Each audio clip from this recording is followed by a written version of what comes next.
Sobat Sainskuy, kenapa permen kalau kita gigit sampai pecah berkeping-keping itu lebih cepat habisnya di mulut dibandingkan permen yang nggak digigit-gigit sampai hancur?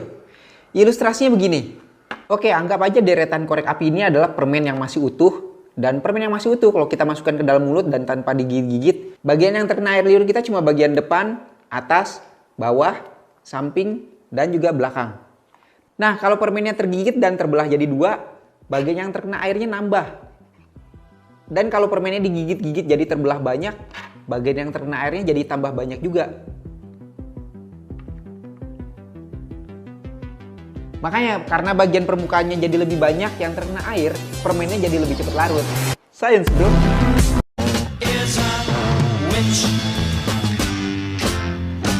Oke guys, ini caranya gampang banget. Jadi pertama, api itu untuk menyala butuh oksigen dan juga butuh bahan bakar. Nah, untuk meniadakan api, hilangin aja oksigennya atau bahan bakarnya dibuat jadi tidak mudah terbakar. Untuk kasus ini kan bahan bakarnya kayu ya. Nah, kayunya kita tinggal basahin aja. Bisa dengan ludah ya. Nah, ini kalau udah dibasahin kayunya, tinggal dinyalain.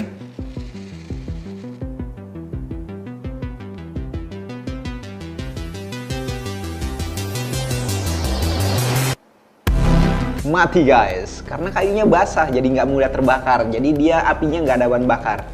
Science, bro.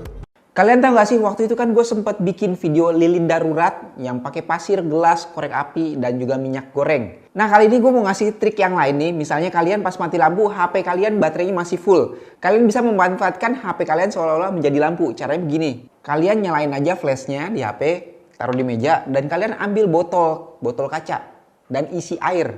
Lalu tinggal taruh aja di sini. Nah, kalau gelap hasilnya jadi seperti ini. Jadi seperti ini guys kalau gelap guys. Dan ini lumayan ya, jadi ada sedikit penerangan lah.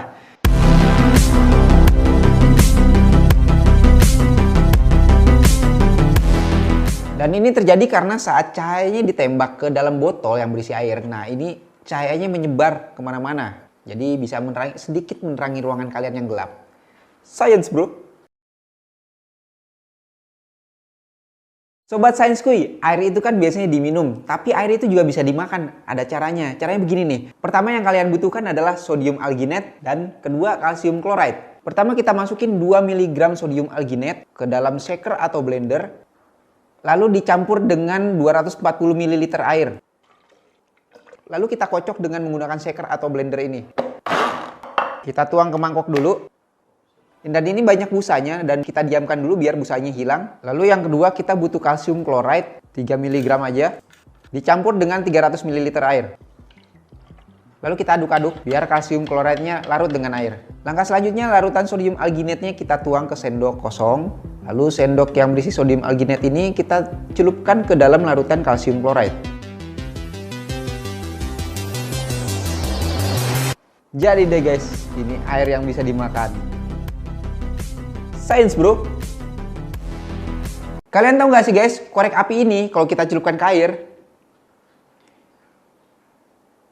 dia jadi susah menyala.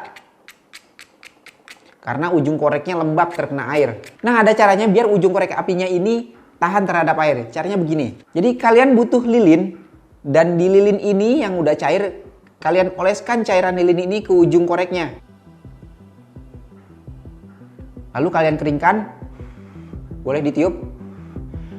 Nah, saat udah dikeringkan dan kalian celupkan korek ini ke dalam air, dan saat kita mau coba nyalakan, bisa nyala guys. Ini karena lapisan lilin tersebut tahan terhadap air. Science, bro.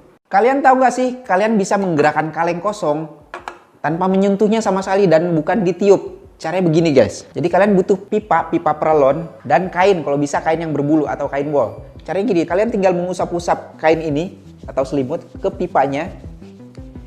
Dan ini pipanya akan mengandung listrik statis. Dan kalau kita dekatkan ke kaleng kosong ini, apa yang akan terjadi? Kalengnya tertarik guys dengan pipa. Ini terjadi karena benda yang bermuatan sama, positif atau positif, itu akan saling tolak-menolak. Sedangkan benda yang bermuatan berbeda, positif dan negatif, dia akan saling tarik-menarik. Karena pipa paralon ini kita gosok-gosokkan, pipanya jadi banyak muncul muatan negatif. Dan saat didekatkan ke kaleng kosong ini jadi tertarik sama pipanya karena muatannya berbeda. Science bro.